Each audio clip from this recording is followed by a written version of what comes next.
जय श्री कृष्णा। राधे राधे मित्रों। श्रीमद् भगवत गीता के अध्याय 3 के श्लोक 18वें में संजय श्री कृष्ण के ज्ञान को हमें आगे बता रहे हैं कि ऐसे महापुरुष जो आत्मा को और सच को जान चुके हैं, उनके लिए कर्म करने का कोई प्रयोजन रहता ही नहीं।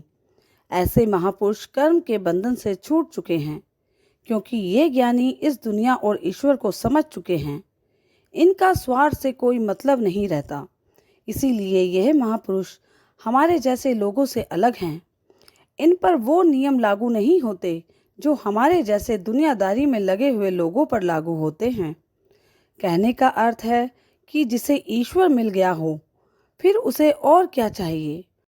अध्याय 3 के श्लोक 19वें में भगवान कृष्ण कह रहे हैं कि हे अर्जुन, इसीलिए तू लगातार आसक्ति, अपनी इच्छा को छोड़कर हमेशा अपने कर्तव्य कर्म को ठीक से करता रह।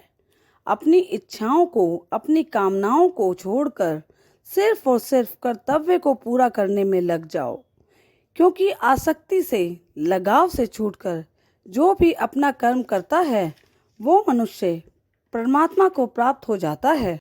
कर्तव्य का रास्ता आसान नहीं होता।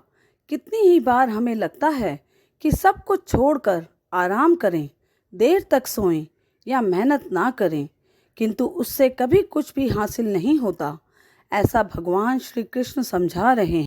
श्रीमद् भगवत गीता के अध्याय 3 के श्लोक 20वें में बताया जा रहा है कि संसार में बहुत से ऐसे लोग हैं जो कर्म करते हुए ही सिद्धि को प्राप्त हुए थे। बहुत से ज्ञानी महापुरुष तो ऐसे होते हैं जो आत्मा की सच्चाई को पहचान जाते हैं, लेकिन बाकी लोगों के लिए बस कर्म ही एक रास्ता है। अगर उन्हें जीवन में कुछ करना है और अगर आप चाहते हैं कि आपके जीवन का कोई मतलब हो, तो जन्म लेना, जिंदा रहना और फिर मर जाना, इस बेकार जीवन से बचकर अगर आप कुछ करना चाहते हो, तो आसक्ति यानी अटैचमेंट से बचकर कर्म करना चाहिए और अपने कर्तव्य को पूरा करना चाहिए।